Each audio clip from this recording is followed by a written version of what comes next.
أعوذ بالله من الشيطان الرجيم. Warahmatullahi taala wabarakatuh. Waalaikumsalam warahmatullahi wabarakatuh. Jawabannya waalaikumsalam.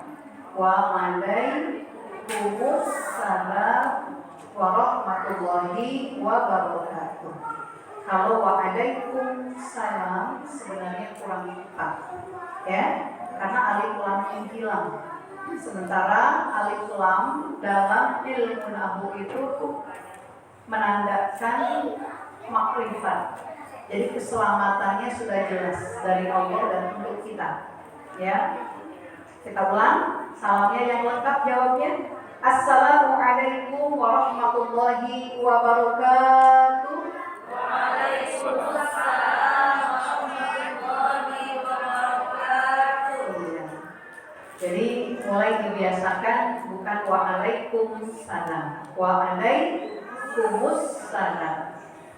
Bismillahirrahmanirrahim. Alhamdulillahirabbil alamin wa bihi nasta'inu ala umuri dunya waddin. Wassalatu wassalamu ala sayyidina Muhammadin sayyidil anbiya'i wal mursalin wa ala alihi wa sahbihi ajma'in, amma ba'du. Rabbi shrah li sadri wa yassir li amri wahlul 'uqdatam min lisani yafqahu qawli. Subhanaka la ilma lana illa ma 'allamtana innaka antal alimul hakim. Rabbi yassir wa la tu'assir, Rabbi zidna ilma warzuqna fahma bi rahmatika ya arhamar rahimin. Amin ya rabbal alamin. Yang kita hormati Ketua DKM Masjid At-Taqwa Perumahan Ervina, yang kita hormati Ketua Majelis Taklim, kaum ibu dan seluruh jajaran pengurus, yang kita hormati juga Ibu Saudara Eva dan juga para hajat dan calon-calon hajat semua yang hadir, yang insya Allah semua dimuliakan oleh Allah Subhanahu wa Ta'ala. Pertama-tama kita panjatkan puji dan syukur kehadirat Allah Subhanahu wa Ta'ala. Pagi hari ini alhamdulillah wa syukurillah, dengan karunia nikmat yang Allah berikan, nikmat sehat, panjang umur, nikmat iman dan Islam sebagai nikmat yang paling agung, nikmat luang waktu dan nikmat-nikmat yang lain yang kita tidak akan bisa menghitung semua nikmat itu. Dan Allah anugerahkan kepada kita, maka mudah-mudahan kita menjadi hamba yang bersyukur dan dapat menggunakan nikmat-nikmat itu untuk ibadah kepada Allah Subhanahu wa Ta'ala. Sholawat beriring salam semoga selalu tercurahkan keharibaan baginda kita Rasulullah Shallallahu Alaihi Wasallam beserta seluruh keluarganya, sahabatnya, pengikutnya sampai kepada kita para umatnya. Ibu sekalian yang saya muliakan, ketika baginda kita disebut namanya, maka yang harus kita lakukan adalah bersolawat kepadanya. Jadi setiap kali kita mendengar nama baginda Nabi disebutkan, maka jangan pernah melupakan, apalagi sampai mengabaikan. Tapi sambutlah dengan kalimat Allahumma sholli wa sallim wa barik alaihi atau sallallahu alaihi wasallam. Kesempatan di pagi hari ini, saya beberapa hari yang lalu dapat informasi. Ibu, judulnya kalau bisa sesuai dengan yang dipampang katanya, ya, yang sudah dibuatkan. Apa itu? Menjadi hamba Allah yang taat dan amanah. Ibu, kira siap nggak untuk menjadi hamba Allah yang taat dan amanah? Insya Allah. Bagaimana caranya? Yuk kita sama-sama mengkaji tugas kita. Kenapa? Karena sebagai manusia kita punya 3 tugas yang sudah Allah embankan kepada kita dan Allah wajibkan kepada kita. Apa yang pertama? Yang pertama, tugas kita adalah beribadah kepada Allah. Sebab Allah sudah nyatakan Dalam surah Al-Bayyinah ayat 5, apa kata Allah? Wa ma umiru illa liya'budullaha mukhlishina lahu-d-din hunafa'a wa yuqimus shalah wa yu'tuz zakah wa dzalika dinul qayyimah. Dalam surah Al-Bayyinah ayat 5 Allah sudah nyatakan, tidaklah kami perintahkan manusia, ya, wa ma umiru, tidaklah kami perintahkan mereka siapa? Manusia, illa liya'budullah, kecuali untuk beribadah kepada Allah, mukhlishina lahu-d-din, dengan ikhlas, semata-mata karena menjalankan agamanya yang lurus. Untuk apa? Yuqimus shalah wa yu'tuz zakah, untuk mendirikan salat dan membayar zakat. Dan Islam adalah dinul qayyimah, agama yang lurus. Artinya, tugas kita yang pertama sebagai manusia yang diciptakan oleh Allah Subhanahu wa taala, tujuannya adalah untuk beribadah kepada Allah. Dalam ayat yang lain, di antaranya surah Az-Zariyat ayat 56, Allah sudah nyatakan, wa ma khalaqtul jinna wal insa illa liya'budun. Tidaklah aku ciptakan jin dan manusia kecuali mereka untuk beribadah kepadaku. Jadi tugas kita yang pertama diciptakan oleh Allah Subhanahu wa taala adalah untuk beribadah kepada Allah. Ibadah itu apa sih? Kita sekali selalu bilang ibadah. Ya Bu ya? Karena tugas kita disuruh ibadah, kita harus tahu apa sih yang namanya ibadah itu. Ibadah artinya menghambakan diri hanya kepada Allah, mengabdikan diri hanya kepada Allah, dengan melaksanakan apa yang Allah perintahkan dan meninggalkan apa yang Allah larang. Itu ibadah. Jadi apapun yang kita lakukan harus bernilai ibadah. Apapun yang kita kerjakan harus bernilai ibadah. Sehingga dari mulai melek mata sampai meremnya lagi itu mata, sampai melek lagi itu mata, harus menjadi ibadah. Bukti ketaatan kita kepada Allah Subhanahu wa ta'ala. Karena sekali lagi ibadah itu adalah kita menghambakan diri kepada Allah, menyembah kepada Allah, mentaati perintah Allah dengan melaksanakan apa yang diperintahkan dan menjauhi apa yang dilarang. Itulah ibadah. Dan ibadah ini, hati-hati, akan diterima oleh Allah Subhanahu wa ta'ala kalau syaratnya dipenuhi. Ibu, sekali lagi, ibadah akan diterima oleh Allah Subhanahu wa ta'ala, akan menjadi amal soleh buat kita yang menjadi pahala apabila dua syarat dipenuhi. Cuma dua syarat. Apa syarat yang pertama agar ibadah kita diterima oleh Allah Subhanahu wa ta'ala? Yang pertama harus ikhlas. Jadi ibadah yang kita kerjakan harus ikhlas. Tidak karena siapapun dan bukan karena apapun, kecuali hanya satu, Allah Subhanahu wa ta'ala. Makanya dari mulai kita melek mata, kita baca Alhamdulillahilladzi ahyana ba'da ma amatana wa ilaihin nusyur. Kita mau ke WC, Pak Ibu, kita minta lagi sama Allah perlindungan kan? Doanya masuk WC. Apa itu Ibu? Karena kadang-kadang suka lupa, apalagi kalau udah kebelet.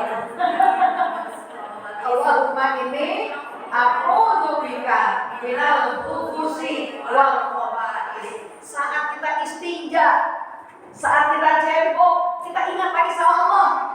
Ya, apa yang kita baca pada saat istinja? Ayo, pas Ibu lagi cebok apa doanya? Tapi jangan diucapkan dengan aja.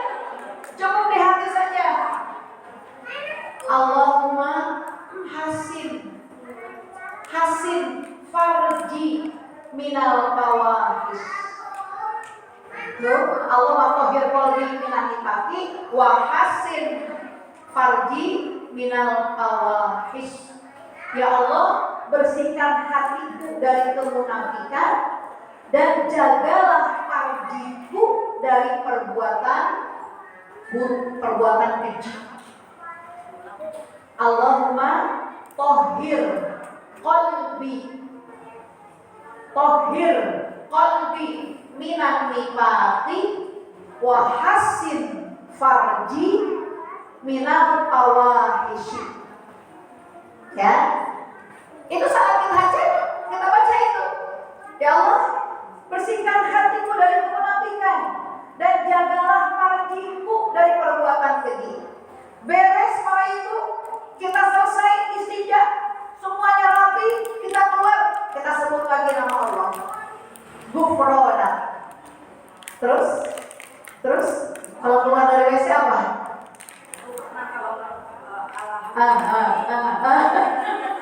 Suka dibaca apa enggak lupa ya? Biasanya gitu. Ya, kalau lagi begini suka lupa. Tapi mudah-mudahan waktu prakteknya enggak. Ya, keluar dari WC ghufrana. Alhamdulillahilladzi adhaba anil adza wa afani. Beres kita berwudu, kita baca doanya kan? Asyhadu an la ilaha illallah terusnya sampai kita melaksanakan sholat. Kita niat usolli sunnata tahajjudi rakaataini mustaqbilal qiblati lillahi ta'ala. Hajatan Allah. Sampai kita janji dalam sholat kita, inna sholati wa nusuki wa mahyaya wa mamati lillahi rabbil alamin la syarika lahu wa bidzalika umirtu wa ana minal muslimin. Kita baca semuanya lillah sampai beres. Para ibu kita sholat, kita baca Quran, beres zikir, beres doa, kita ke air. Ngapain? Ngerendemin cucian. Bismillahirrahmanirrahim. Kita masak air. Bismillahirrahmanirrahim. Kita nyapu, ambil sapu. Bismillahirrahmanirrahim. Ambil kain pelang. Bismillahirrahmanirrahim. Kenapa? Karena kita ingin apapun yang kita kerjakan menjadi ibadah dengan niat lillahi ta'ala. Makanya jangan sampai nanti masak sambil ngomel, nyuci balik marah-marah, nyapu sambil cemberut. Ya, di sini nggak ada. Insan Allah di sono. Cuman khawatirnya kalau di sono khawatir saya di sono satu, di sini ada 4. Tapi mudah-mudahan enggak. Amin ya rabbal alamin. Ibu, jadi syarat yang pertama kalau ibadahnya pengen diterima oleh Allah Subhanahu wa taala harus ikhlas. Jangan karena ingin mendapatkan pujian, apalagi hanya ingin mendapatkan like jempol. Halo. Ini kan kalau nulis WA ya, status apa itu di IG, di Facebook, ini kadang-kadang harapan begini nih. Nauzubillah. Ya, kita jadikan lahan semuanya untuk ibadah kita kepada Allah Subhanahu wa taala.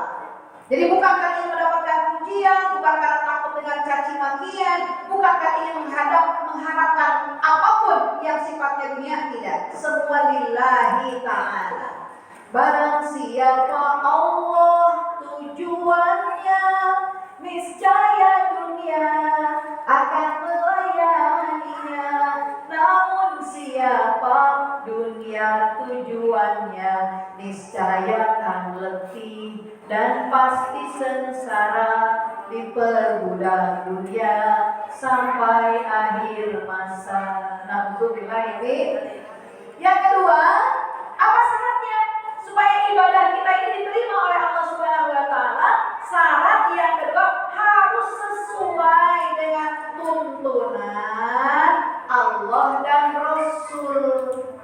Harus sesuai dengan yang diajarkan oleh Rasul berdasarkan Al-Quran dan hadis. Jadi gak boleh ibadah yang kita lakukan ini menentang, apalagi keluar dari jalur yang diajarkan oleh Allah dan Rasul. Ya, Jadi kalau kita sholat, ikutin sholat yang diajarkan oleh Rasul. Sholat yang diajarkan oleh Rasul adalah sholat yang diawali oleh takbir, diakhiri oleh salam. Itu kan yang diajarkan oleh Nabi begitu. Shallu kama ra'aitumuni usolli, kata Nabi. Sholatlah kamu sebagaimana kamu melihat aku sholat.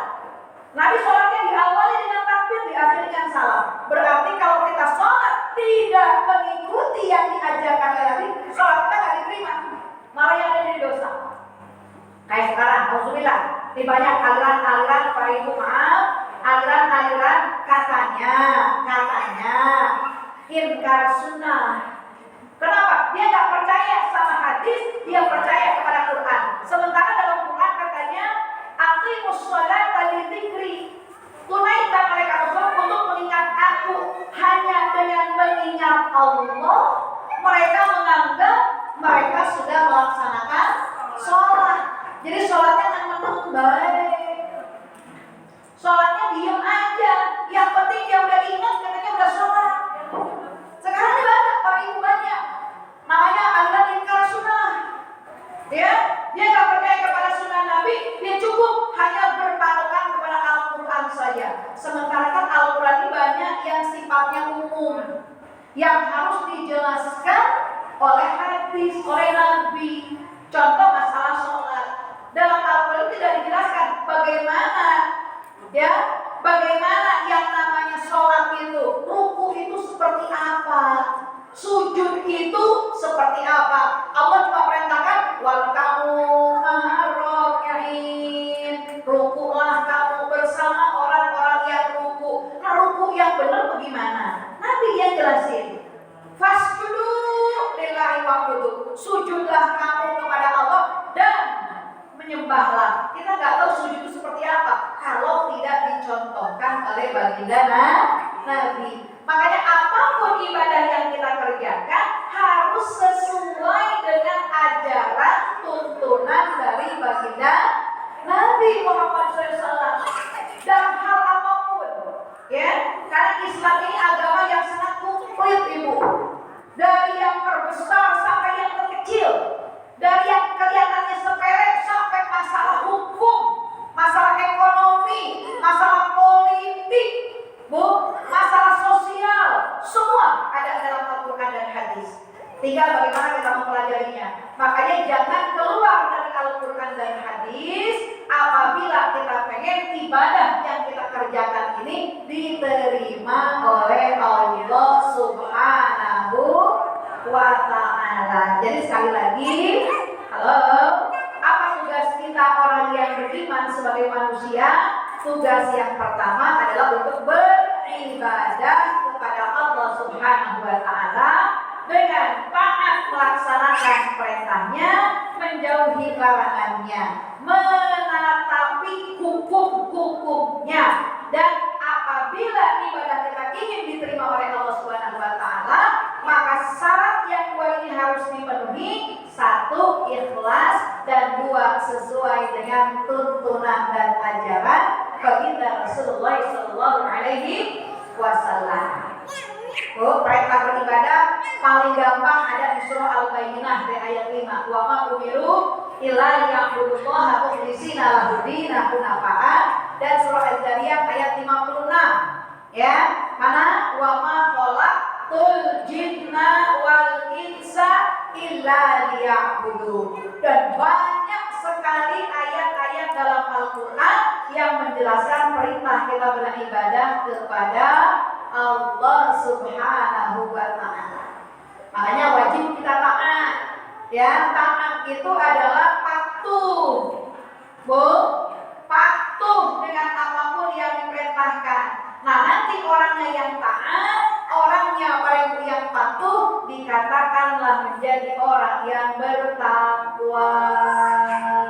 Bu, karena orang yang bertakwa adalah orang yang takut kepada Allah, taat kepada Allah dengan melaksanakan perintahnya, menjauhi larangannya, dan balasan buat orang yang bertakwa adalah surga. Bu, innalil muttaqina mafaza hadaika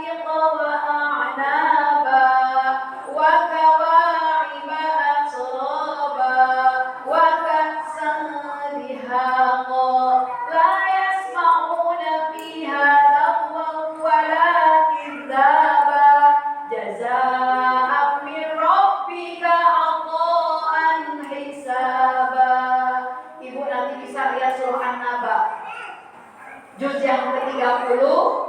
Itu surah An-Naba yang pertama, amma yatasaalun anin naba'il azim, dan seterusnya nanti ada kalimat innalil muttaqina mafaza. Sesungguhnya bagi orang yang bertakwa akan ada kebahagiaan. Akan ada kebahagiaan. Ya, kebahagiaannya bukan cuma sebentar di dunia. Karena kalau dunia mah kebahagiaannya sebentar. 10, 20, 30, 60, 70 mati selesai kebahagiaannya. Ya Bu? Karena beres. Tapi kalau di akhirat khalidina fiha abada. Mereka akan mendapatkan kebahagiaan yang kekal selama-lamanya. Di dalam surganya Allah mendapatkan hidangan yang sangat nikmat, mendapatkan tempat tinggal yang sangat nikmat, yang sangat bagus, memiliki pelayan-pelayan yang banyak. Dia dijadikan ratu ataupun raja oleh Allah di dalam surganya. Subhanallah. Bu, apalagi kalau baca surah Waqiah. Wa ashabul yamin, ma ashabul yamin, fi sidrin mahmud, wa dhulhin mahmud, wa dhillin mahmud, wa ma'in maskur, wa baqiyatin katsiratin la maqtu'ati wa la maqtu'a, wa furushin marfu'ah, inna ansha'nahunna insya'a faja'alnahunna abkara. Jadi pada perawan lagi itu. Masya Allah. Coba deh, sekali-kali kalau ngaji buka terjemahnya. Jadi biar kita tahu yang kita baca itu apa. Nanti di hari kiamat akan ada 3 golongan. Golongan yang pertama as-sabiqunal awwalun. Mereka-mereka yang duluan masuk surganya, karena mereka duluan masuk Islamnya. Nanti ada golongan yang kedua, ashabul yamin. Mereka-mereka yang masuk dalam golongan sebelah kanan. Mudah-mudahan kita termasuk di dalamnya, amin. Ada yang ketiga ashabus shimal. Siapa mereka? Orang-orang yang durhaka kepada Allah Subhanahu wa taala karena mereka ingkar kepada Allah, yang akhirnya disebut kafir, atau mereka disebut munafik, atau mereka disebut fasik karena mereka telah mendolimi diri mereka sendiri dengan berbuat maksiat. Makanya ada tuh nanti kalau baca Waqiah, subhanallah itu bagaimana nikmatnya di sebelah kanan, bagaimana kebahagiaannya di sebelah kanan, seperti apa surga yang digambarkan pada kutub yang sebelah kanan. Tapi nanti ada ashabus shimal, mereka-mereka yang masuk golongan sebelah kiri, bagaimana kesengsaraan mereka yang di golongan sebelah kiri, seperti apa neraka yang akan dimasuki oleh mereka-mereka yang sebelah kiri, dan apa kesengsaraan yang ada di dalam neraka bagi mereka yang ada di sebelah kiri. Nah, itu. Sekali-kali ya, nanti di rumah buka ya Waqiah dengan terjemahannya, pahami isinya, nangis kita kalau pas ashabus shimal. Ya, tapi kalau pas ashabul yamin senyum, mudah-mudahan ya Allah kita termasuk di dalamnya.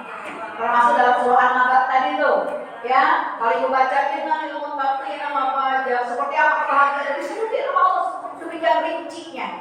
Ya, rinci sekali. Allah sebutin kebahagiaan apa yang akan diberikan bagi mereka-mereka yang bertakwa kepada Allah Subhanahu wa taala.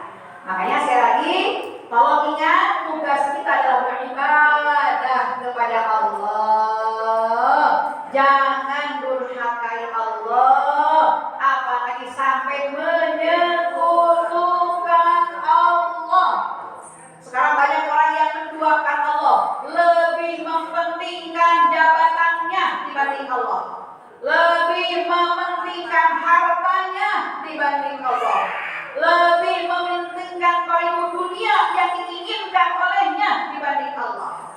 Berarti mereka sudah menduakan Allah. Apalagi yang jelas-jelas mereka menyembah kepada selain Allah. Percaya adanya kekuatan selain kekuatan Allah. Percaya ada Tuhan selain Allah. Na'udzubillah, subhanallah. Dosa apapun masih ada kemungkinan untuk diampuni oleh Allah, tapi dosa syirik tidak. Hati-hati Bu. Dosa syirik, ya, main dukun, main sihir, bersekutu dengan jin, setan dan lain sebagainya. Na'udzubillah, itu dosa yang tidak diampuni sama Allah. Inna syirka la dzulmun azim. Syirik itu adalah dosa yang sangat besar, kedzaliman yang sangat besar. Bu, kedzaliman apa coba yang lebih besar daripada mengakui adanya Tuhan lain selain Allah, mengakui ada yang mempunyai kekuatan selain Allah. Bu, ayo kedoliman apa lagi? Nggak ada. Makanya innallaha la yaghfiru an yushraka bihi wa yaghfiru ma duna dzalika liman yasha. Allah tidak mengampuni dosa orang yang menyekutukannya, tapi mengampuni dosa-dosa selainnya. Insya. Yang kedua, Bu, pulang harus dipahami, harus diingat dan kita amalkan sama-sama. Insya. Apa tugas kita yang kedua? Ternyata tugas kita yang kedua diciptakan oleh Allah Subhanahu wa taala adalah sebagai khalifatun fil ardh. Sebagai apa katanya, Bu? Khalifah. Sebagai khalifah di muka bumi. Halo, apa sih khalifah? Bu, khalifah itu mengganti, memimpin, ya, apa yang ada di bumi sebagai pengganti dari Allah. Allah memerintahkan kita sebagai penggantinya untuk mensejahterakan bumi, untuk memakmurkan bumi, untuk memaslahatkan bumi, untuk memanfaatkan bumi, bukan merusaknya. Ya, Allah jadikan kita khalifah fil ardh. Ibu, Allah perintahkan kita menjadi khalifah di muka bumi dengan tugas. Halo, apa tugasnya kita sebagai khalifah di muka bumi? Yang pertama, laksanakan tugas khalifah kepada Allah. Dua, laksanakan khalifah tugas kita kepada sesama manusia. Dan yang ketiga, laksanakan tugas sebagai khalifah terhadap diri sendiri. Gitu. Khalifah kita, Bu, berarti kita harus menjaga amanat kepercayaan ini langsung kepada Allah. Yang kedua, kepada sesama manusia. Dan yang ketiga, terhadap diri kita sendiri. Makanya harus kita menjadi orang yang amanah di sini. Jadi kalau judulnya kita menjadi hamba yang amanah, kenapa? Karena kita diberikan amanah, diberikan kepercayaan sebagai khalifah di muka bumi ini. Jadi tanggung jawab kita kepada siapa? Satu, kepada Allah. Dua, kepada sesama kita. Dan yang ketiga, kepada diri kita sendiri. Kalau kepada Allah seperti apa contohnya? Ibu dikasih amanah oleh Allah untuk beribadah kepadanya, tunaikan. Disuruh waktunya sholat. Ya, Allah wajibkan sholat cuma 5 waktu doang, Bu. Bukan 10 waktu, bukan. Cuma 5 waktu. Yang 5 waktu pun oleh Allah tidak dibebankan. Rakaat pertama harus membaca Fatihah dan Yasin. Ada nggak begitu, Bu? Ada nggak guru yang ngajarin begitu? Nggak ada. Yang penting rukunnya sholat. Rukunnya sholat ada berapa, Ibu? Halo, jangan nggak tahu. Rukun sholat ada yang bilang 13, ada yang bilang 17. Ibu mau pilih yang mana? 13 boleh, 17 boleh. Yang penting intinya sama. Bu, saya diajarin dari kecil. Bu, rukun sembahyang 17 perkara. 1 niat, 2 berdiri betul, 3 takbiratul ihram, 4 membaca Fatihah, 5 ruku, 6 tumanninah, 7 iktidal, 8 tumanninah, 9 sujud, 10 tumanninah, 11 duduk antara 2 sujud, 12 tumanninah, 13 duduk tahiyat akhir, 14 baca tahiyat akhir, 15 baca sholawat, 16 membaca salam, 17 yaitu tertib. 17. Terus kalau yang 13 tadi katanya benar. Nah, di mana para ibu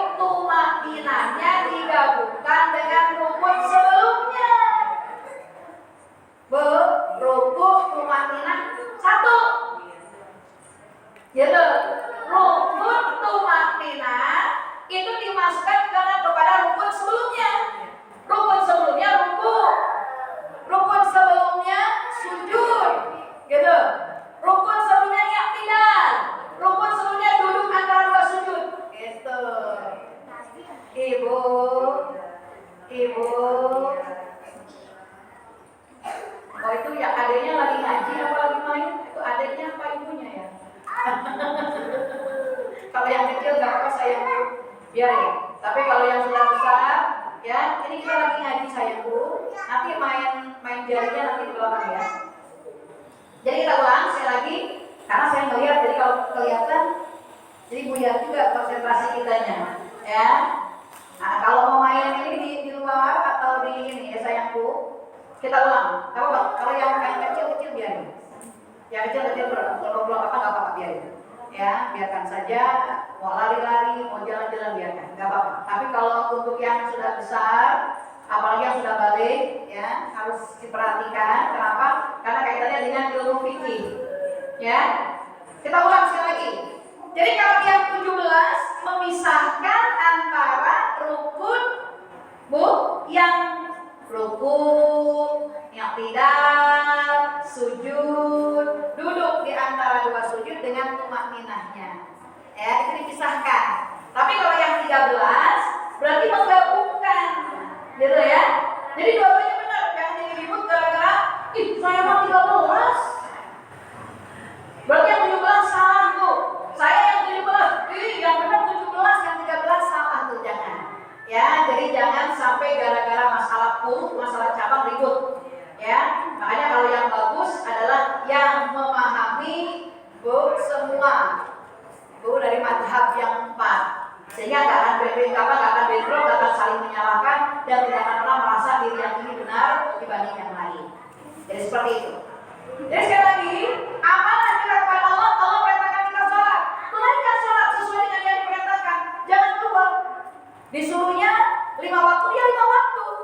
Jangan menambah-nambah para ibu, atau jangan mengurang-urang seperti Syiah. Syiah itu mengurang.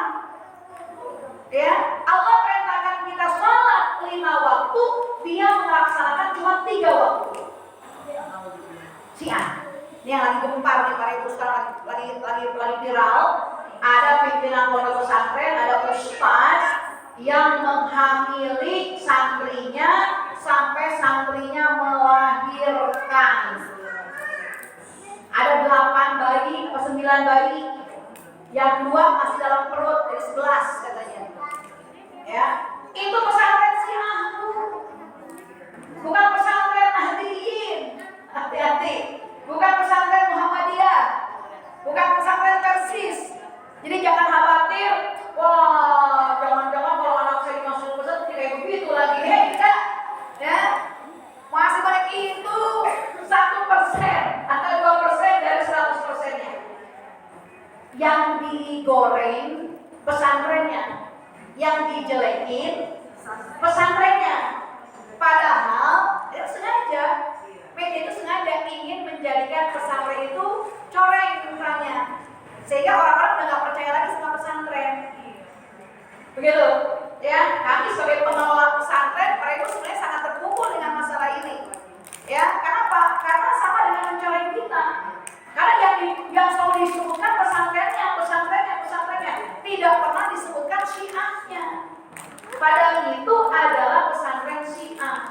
Bayangkan para ibu, masa iya sih sampai ada yang 2 kali hamil? Kalau tidak anaknya itu didoktrin dengan nikah mut'ah. Kan orang Syiah itu punya ajaran yang menurut mereka apabila dikerjakan menjadi pahala yang sangat besar. Apa itu? Nikah mut'ah atau kawin kontrak.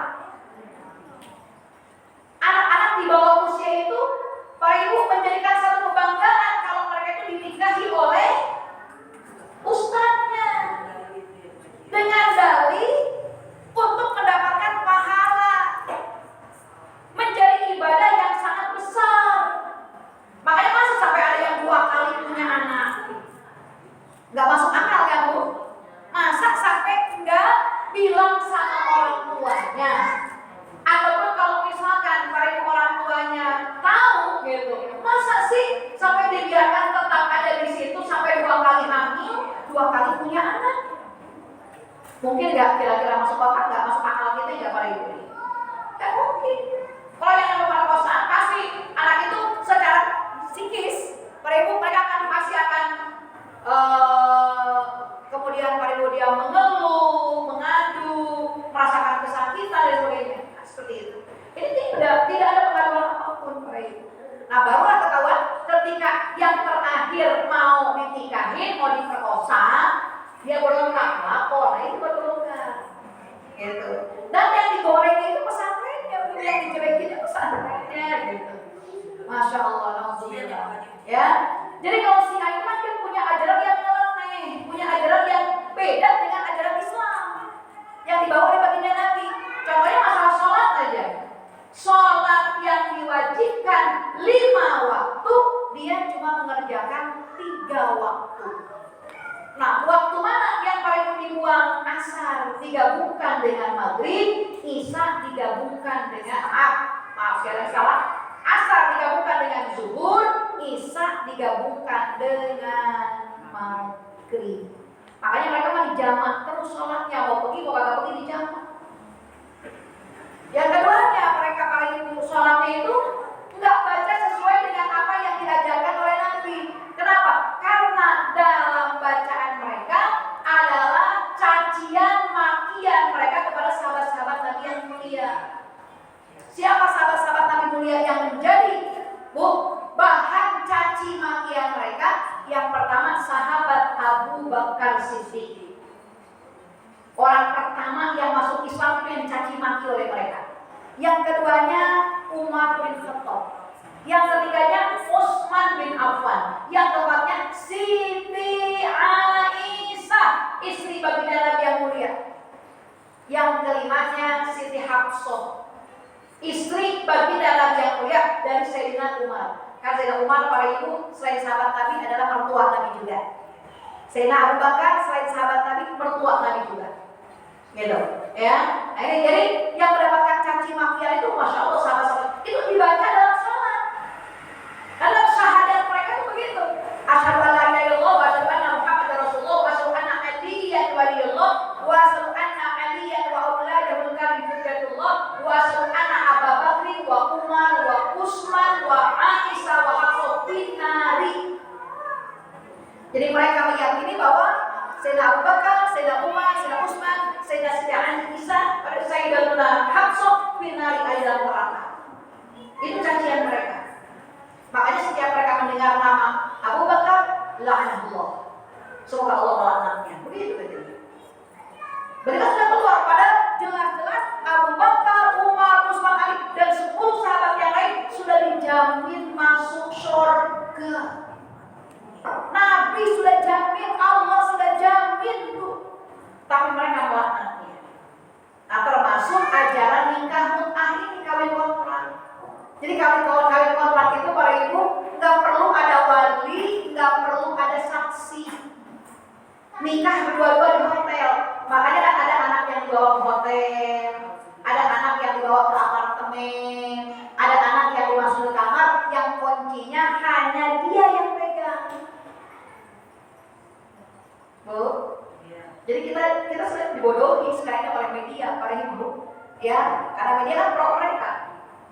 Media yang ada itu kan pro mereka. Pemerintah sekarang para ibu pro mereka. Makanya kenapa siang para ibu dibiarkan? Siang itu dibiarkan oleh mereka, Bu. Ya, ini sengaja agar kita umat Islam justru nggak percaya dengan ajaran kita sendiri, nggak percaya dengan ulama-ulama yang lurus. Tuh, ustadznya aja kayak begitu. Tuh, kiainya aja kayak begitu. Padahal jelas-jelas mereka bukan ajaran Ahlus Sunnah wal Jamaah. Karena mereka kan punya prinsip orang Syiah itu namanya kawin kontrak atau nikah mut'ah. Berapa lama? Tergantung kesepakatan. 1 jam, 1 hari, 1 minggu, atau 1 bulan. Ya. Dan anaknya itu para ibu itu dieksploitasi, akhirnya dibilangin anak yatim untuk mendapatkan dana bantuan. Nauzubillah min dzalik. Sudah terprogram. Kan ini dari 2016, Bu. Bukan baru sekarang, dari 2016, 2017 dan terus. Nah, ini baru sekarang terbongkarnya setelah ada anak yang tidak mau melakukan itu, akhirnya dia keluar dan melapor kepada orang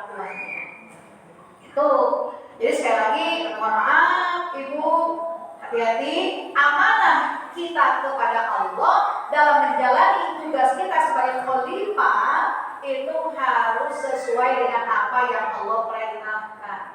Sholat kita, puasa kita harus sesuai dengan yang diperintahkan oleh Allah. Kutiba alaikum syiyam kama kutiba alal ladzina min qablikum la'allakum tattaqun. Diperintahkannya kita puasa bulan Ramadan. Bukan bulan April.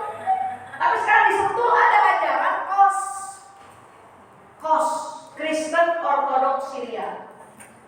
Kristen Ortodoks Syria. Pakainya persis kayak itu, perempuannya pakai jilbab. Laki-lakinya pakai koko, pakai kopiah, tapi dalamnya ini salib. Puasanya bulan April, bukan bulan Ramadan. Itu sudah keluar. Tidak menjalankan apa yang Allah perintahkan. Sedangkan amanat yang pertama, amanat kita menjalankan ibadah sesuai dengan apa yang Allah perintahkan. Amanah itu. Jadi ibu melaksanakan ibadah itu amanah dari Allah. Ya, sebagai bentuk kepatuhan kita. Ibu disuruh haji, hajinya sesuai. Ya, khudu anni manasikakum. Ambil dari manasik haji kata Nabi. Bagaimana kita tawaf, bagaimana kita sa'i, bagaimana kita tahallul, bagaimana kita wukuf, bagaimana kita melaksanakan lontar jumroh, bagaimana saat kita mabit di Musdalifah dan di Mina. Itu pada itu ada aturannya, nggak bisa seenaknya sendiri. Halo. Jadi sekali lagi amanah. Ya, kita menjalankan khalifatul fil ard, bertanggung jawab langsung kepada Allah. Ketika kita melaksanakan ibadah, tanggung jawab kita sama Allah itu. Ya. Nah, yang kedua, amanah yang harus kita lakukan untuk sesama manusia. Seperti ibu punya suami, berarti ibu ada amanah dari suami. Betul apa betul? Iya, suami punya istri, berarti suami bertanggung jawab terhadap istri. Ada amanah yang dipegang sama suami terhadap istrinya. Ibu sebagai ibu, orang tua, punya anak. Ibu mendapatkan amanah kan dari Allah terhadap anak yang kita lahirkan. Kan begitu, Bu? Orang yang kemudian dikasih jabatan dalam satu orang yang munafik itu ada di dasar kerak neraka jahanam. Alhamdulillah. Kenapa mereka disebut munafik? Kenapa? Karena tanda orang munafik ada 3 kata Nabi. Ayatul munafiki salah satu. Ciri orang munafik ada 3. Yang pertama, idza haddatsa kadzaba, bila berbicara dia dusta. Ngomong bohong. Ngomong tidak sesuai dengan yang sebenarnya. Halo. Yang kedua, wa idza wa'ada akhlafa. Kalau janji kagak ditepatin. Dulu janjinya waktu mau dipilih akan begono begini begitu. Yang paling pariwu kita ini pariwu diiringi dengan kesejahteraan ekonomi. Semua pariwu mengiringi dengan itu. Janji, tapi pada kenyataannya apa? Karena mereka untuk mendapatkan jabatan keluar dana miliaran. Bu, keluar dana miliaran. Maka yang terpikirkan oleh mereka bagaimana caranya agar modal itu balik lagi. Untuk tahun kedua bagaimana kalau dagang nggak ada untung harus ada lebihnya. Makanya berapa banyak yang nggak lulus sampai 5 tahun, baru setahun jadi tersangka. Tuh ditangkap sama KPK, masuk penjara. Nauzubillah ini. Padahal baru setahun, belum sampai 5 tahun mereka sudah masuk ke dalam apa? Jeruji besi. Kenapa? Itu ya. Awalnya yang pertama dia balik modal dulu, yang kedua cari untungnya dulu, yang ketiga gimana caranya buat modal tahun yang akan datangnya lagi. Kan harus siap-siap lagi. Jangan sampai keluar modal lagi. Dari situ modal. Alhamdulillah. Makanya kullukum ra'in wa kullukum mas'ulun an ra'iyatihi. memintakan pertanggungan jawab. Orang yang munafik yang terjadi apa? Wa idza tumina khona, bila diberikan kepercayaan dia Alhamdulillah, udah amanah. Makanya tugas kita yang kedua adalah sebagai khalifatul fil ard harus menjaga amanah. Amanah jelas satu kepada Allah tanggung jawabnya, yang kedua kepada sesama. Nih rakyat, masya Allah, semua nanti akan minta pertanggungjawaban. Dulu lu gua angkat jadi pemimpin, janjinya begono begini, mana buktinya? Diminta nanti di hari kiamat. Semua rakyat Indonesia akan meminta pertanggungjawaban itu, nauzubillah. Oh, kita yang paling rendah sebagai istri aja akan diminta pertanggungjawaban oleh suami. Termasuk suami pun akan meminta pertanggungjawab kita sebagai istri dalam masalah ekonomi. Karena biasanya kalau perempuan kan yang ngatur urusan keuangan. Ibunya jaga amanah sama suami. Ketika suami ngasih gajinya 1 bulan, Mama ini alhamdulillah gaji Bapak ada 4 juta, tolong ya Mah ya, tolong dijaga, diatur supaya cukup 1 bulan. Waktu nerimanya mah tenang Pak, beres.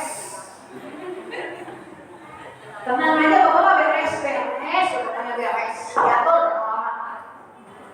Ternyata belum sampai tanggal 30, baru tanggal 10. Udah cemberut, meremut, kusut banget, ditanya nih para ibu jawabannya mulai bentak. Suami nanya, kenapa sih Mah? Kayaknya kok cemberut dulu, kayaknya kusut amat, pusing banget. Gimana gak pusing Pak? Malah marah. Marahnya gimana? Bapak nggak tahu sih, segala sekarang pada naik, sembako naik, bayar listrik naik, ini belum bayar anak sekolah juga sekarang naik. Lah kemarin waktu dikasih amanat jawabannya beres, tenang aja. Ternyata bukan karena sembako yang naik saja, ada sesuatu yang tidak sepengetahuan suami. Ikut arisan,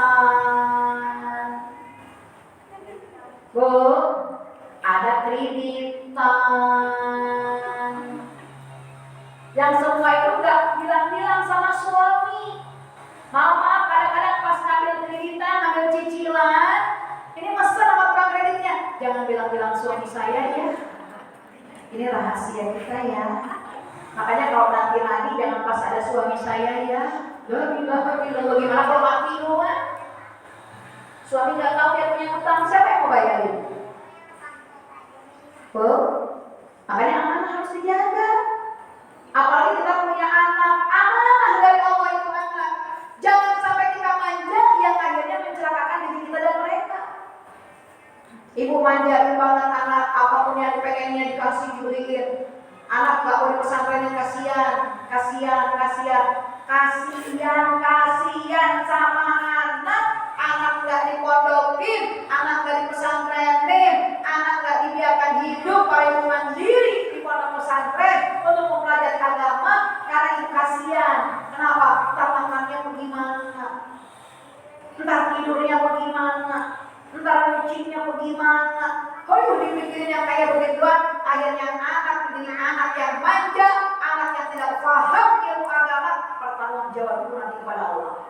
Saat anak dimasuk neraka karena nggak bisa sholat, nggak puasa, nggak bisa baca Quran, nggak kenal ilmu tajwid, apa para ibu kata anak ketika masuk neraka? Saya tidak tahu hukum agama karena orang tua saya tidak pernah mengajarkan saya untuk itu. Orang tua saya tidak pernah menitipkan saya di tempat-tempat pendidikan agama. Yang pada akhirnya saya nggak tahu dan nggak paham masalah agama. Jangan biarkan saya sendiri dalam neraka. Maka ibu bapak saya pun harus diseret ke dalam. Masuk ke neraka gara-gara anak para ibu. Sebab kita ini waktu dunia tidak aman. Biarin anak nangis sekali, kita nangis sekali. Waktu di pondokin kan para ibu pasti sedih gitu ya. Saya pertama punya anak, para ibu dipondokin umur 6 tahun. 6 tahun SD kelas 2. Di Cirebon para ibu yang paling tua.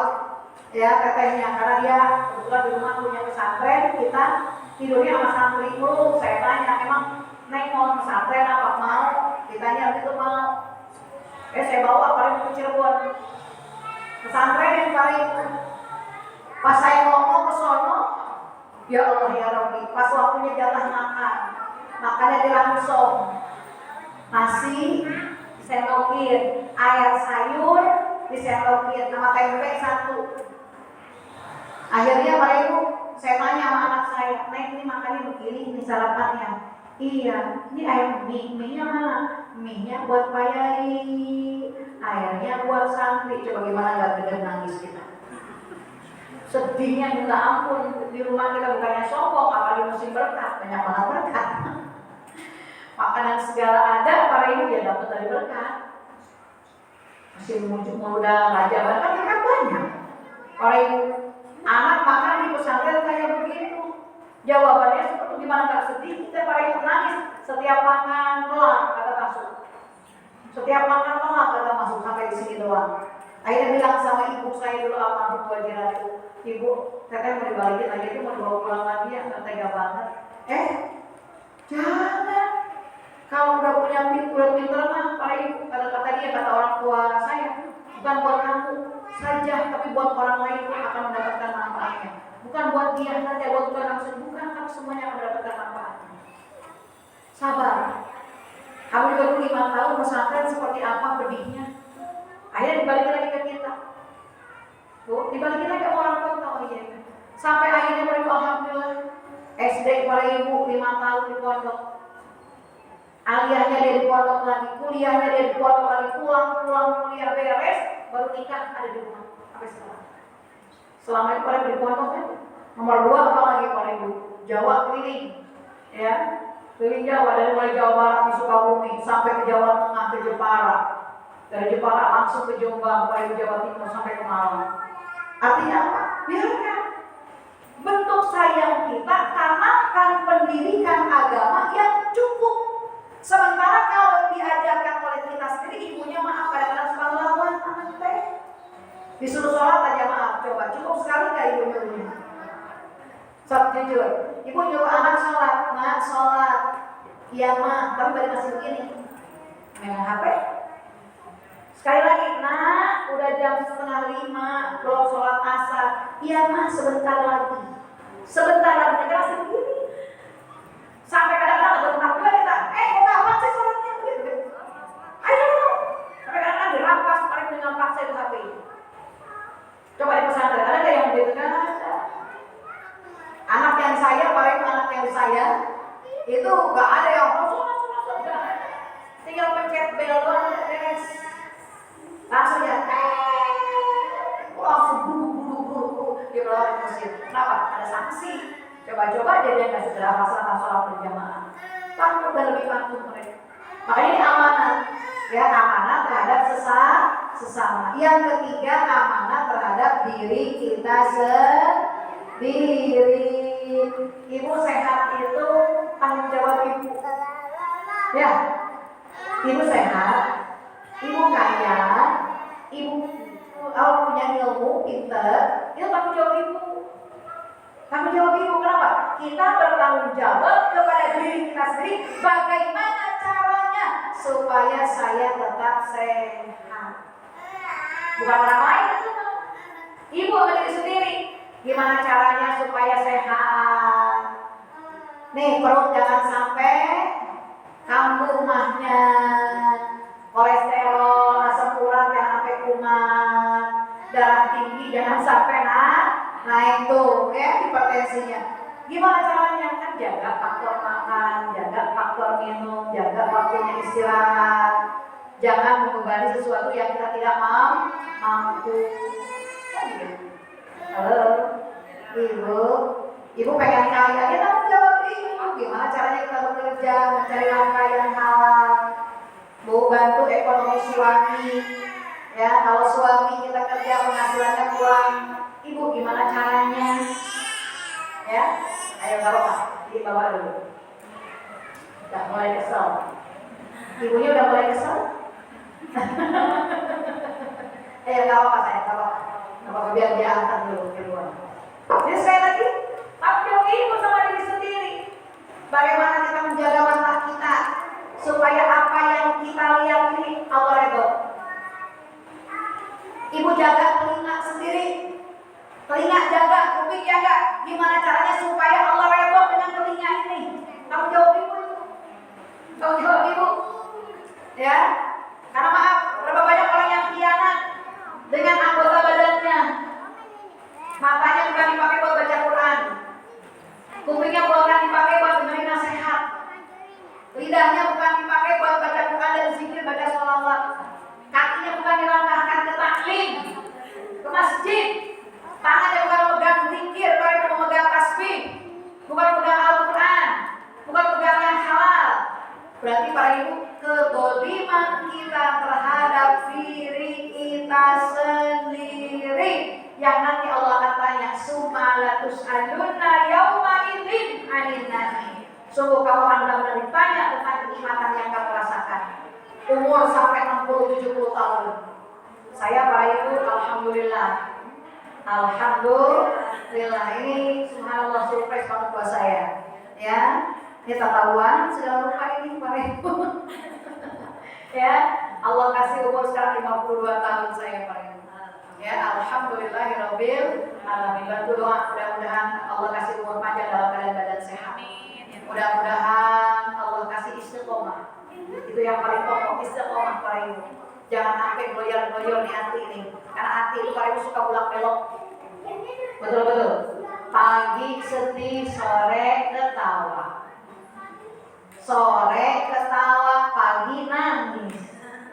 Pagi senang, ceria, sore gelisah, galau dan merana. Tuh hati bu. Makanya sakitnya tuh di sini. Hati-hati kalau hatinya punya penyakit, bahaya besar itu. Ya bu ya, masya Allah. Kita minta sama Allah biar istiqomah dalam Quran. Amin.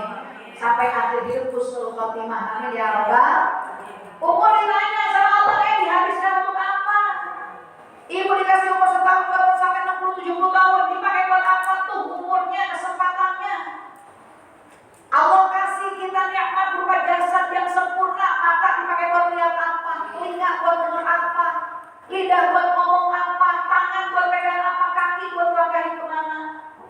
Karena biasanya orang Cipinang kalau buat urusan ngaji ada baik halangannya. Benar? Orang Cipinang kadang-kadang ada itu. Dia jagain ngaji, aku repot banget saya mas. Karena anak masih pada kecil-kecil banget, gak ada yang jagain. Rumah kosong lagi kan, belum ada dagangan. Tapi pada jadi ngebesan yuk, langsung para ibu, langsung gak pakai. Aduh gimana enggak? Langsung kapan? Hari Senin jam berapa? Jam 7 udah siap, jam 6 udah rapi. Kelar semuanya urusan. Jam 6 udah dandan rapi, udah siap para ibu mungkin mobil takut ketinggalan. Tapi kalau ngaji jam 9 belum, jam 10 belum, sampai beres untuk pengajian gak datang. Alasannya banyak banget. Allah akan tanya tuh, Allah kasih badan itu buat apa? Jasad kamu digunakan buat apa itu? Allah kasih titipan harta, harta akan ditanya dari mana dan dikemanakan harta itu. Dari mana kamu peroleh? Halal atau haram? Setelah kamu dapatkan dari yang halal, kamu gunakan kemana? Ke yang Allah ridha atau tidak? Dipakai buat apa? Dipakai buat jalan-jalan, foya-foya, kesombongan, atau dibawa buat infak, sedekah, jariah, membantu agama Allah, membantu orang fakir, miskin dan lain sebagainya. So Allah akan tanya. Termasuk ilmu yang Allah anugerahkan kepada kita, pengetahuan yang Allah berikan kepada kita, Allah akan tanyakan diamankan atau tidak itu. Itu amanah itu. Makanya Masya Allah, kaitan berkaitan dengan amanah harus jaga terhadap Allah, terhadap sesamamu, terhadap dirimu sendiri. Makanya Allah bilang dalam Al-Quran, ya ayyuhalladzina amanu la takhunullah wa rasul. Jangan kamu khianati Allah dan Rasul, wa takhunu amanatkum, dan jangan kamu khianati amanat kamu, kepercayaan yang sudah diberikan kepada kamu. Wa antum ta'lamun, sedangkan kamu sadar melakukan itu. Mudah-mudahan Bu, dengan kajian kita hari ini kita menjadi orang yang amanah, ya. dalam melaksanakan tugas kita sebagai hamba Allah, baik terhadap Allah lalu sama dia terhadap diri kita sendiri. Dan yang terakhir, tugas kita adalah untuk berdakwah. Jadi kalau pertama, tugas kita beribadah. Yang kedua, tugas sebagai khalifah.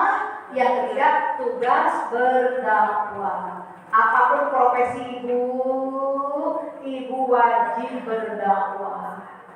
Kuntum khairu ummatin ukhrijat lin-nas ta'muruna bil ma'ruf wa tanhauna 'anil munkar. Kamu adalah manusia yang terbaik yang Allah utus. Yang penting kamu amar ma'ruf nahi munkar. Amar ma'ruf memerintahkan orang melakukan kebaikan, nahi munkar mencegah orang melakukan kemungkaran. Paling tidak ibu menjadi ustazah di rumah sendiri. Ya Bu ya? Ibu nggak bisa jadi ustazah tingkat RT, nggak usah.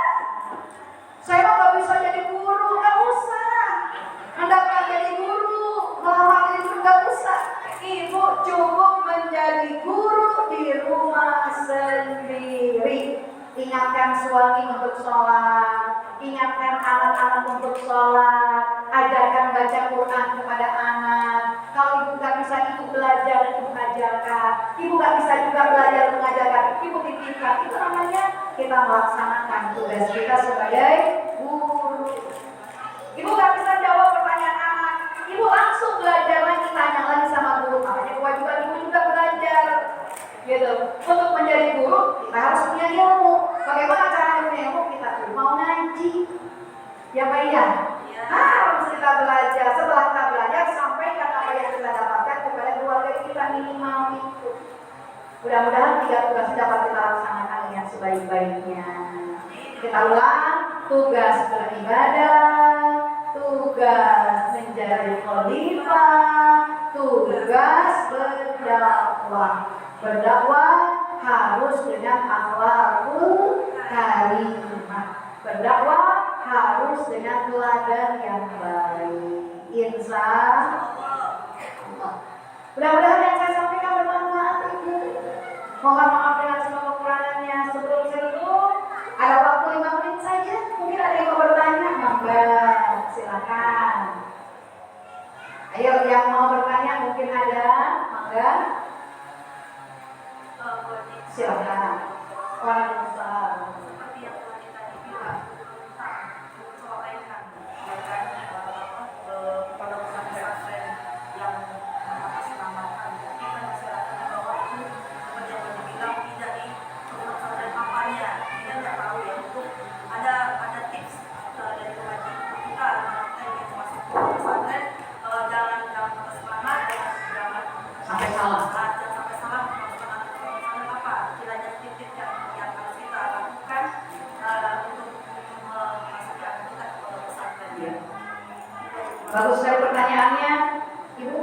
Tip apa, kiat apa? Jangan sampai kita salah memasukkan anak itu. Ya. Yang jelas pertama kita harus tahu, kita harus teliti dulu pesantren itu dengan satu melihat siapa kiainya. Kiainya dulu kita kenal. Makanya kalau udah kita kenal kiainya, oh itu mah kiainya sama dengan kita ajarannya, sama dengan kita kebiasaan yang dilaksanakannya. Saya pribadi nih, saya tahlilan, saya yasinan, saya kunut, terus lain ya Bapak Ibu gitu kan. Ibu kalau udah kenal sama gurunya kan paling tidak menjadi apa? Bahan. Oh, saya percaya kau diberikan kepada kiai. Sementara yang tadi itu kalau itu orangnya tertutup, nggak pernah bergaul dengan masyarakat sekitar, ya.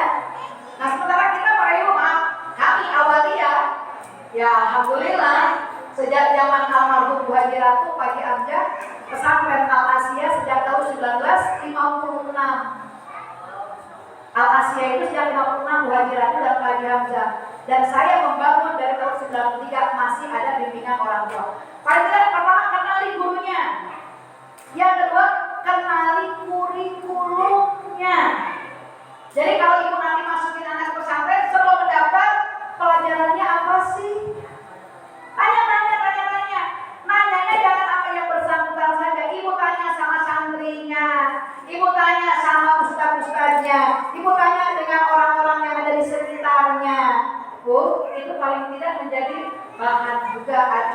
kita memasukkan ke sana atau tidak. Bukan masalah bagus atau jeleknya bangunan, Bu ya. Bukan dari mahal atau murahnya pembayaran. Ibu jangan bilang kalau yang bayarannya murah pasti jelek, kalau yang bayarannya mahal pasti bagus. Oh, nggak bisa. Itu bukan dari tolak ukur, ya. Bukan dari tolak ukur. Kemudian ibu juga nanti lihat yang ketiga, mana santri yang sudah keluar, apa yang sudah dicapai oleh santri-santri yang sudah keluar, seperti apa akhlak mereka, seperti apa kemampuan mereka. Bu, saya bukan sombong, alhamdulillah. Itu sekarang ustaz-ustazah yang ada di televisi banyak santri kita, Bu. Contohnya Syifa Nurfadila, ya, Syifa Nurfadila dari NTB, ya, kemudian juga membawa ceramah di TV One. Itu 6 tahun di kita, Bu. Dari SMP sampai alia, sampai dia ikut sertakan dalam acara pilihan dari NTP dan sampai masuk dia pada itu alhamdulillah, bukan kita semua harus terima, itu satu di antara contohnya, ya. Bahwa kalau ibu kenal Ustazah dulu Mufihah, ya, itu juga memang di kita awal pengabdiannya di kita para ibu di awalnya, ya. Ibu kenal dengan Ustaz Joker, Ustaz Lukman Sayadi. Ustaz Lukman Sayadi pun sampai hari ini masih mengabdi di kita, masih mengabdi di awalnya para ibu. Walaupun sekarang sudah menjadi dai kondang, ya, dia nggak pernah para ibu istilahnya melupakan kalau dia dibesarkan di awalnya, ya, di awalnya artinya tempat awalnya mendidik, ya, dan mengabdi seperti itu. Artinya belajar mengajarnya ya di sana. Intinya sekali lagi, Bu,